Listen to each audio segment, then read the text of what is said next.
ওটাকে প্রথম কেটে নিলাম, নিয়ে ভালো করে কেটে নিয়ে তারপরে ওটাকে সুন্দর করে সাজিয়ে নিলাম প্লেটে।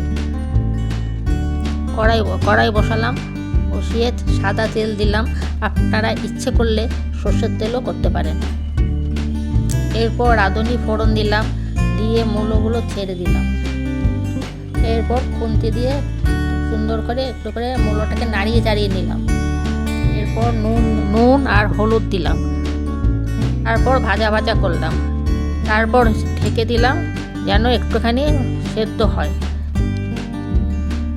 তারপর পোস্ত বেটে সুন্দর করে পোস্তটাকে বেটে নিলাম। বেটে নিয়ে তারপরে পোস্তটাকে দিয়ে নাড়িয়ে চাড়িয়ে নিলাম। তারপর জল দিয়ে আবার ঢেকে দিলাম।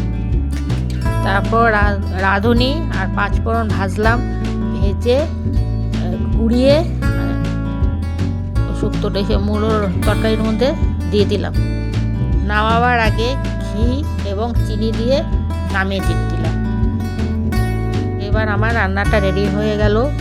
আপনাদের যদি ভালো লাগে আপনারা আমাকে সাবস্ক্রাইব এবং শেয়ার করে দেবেন।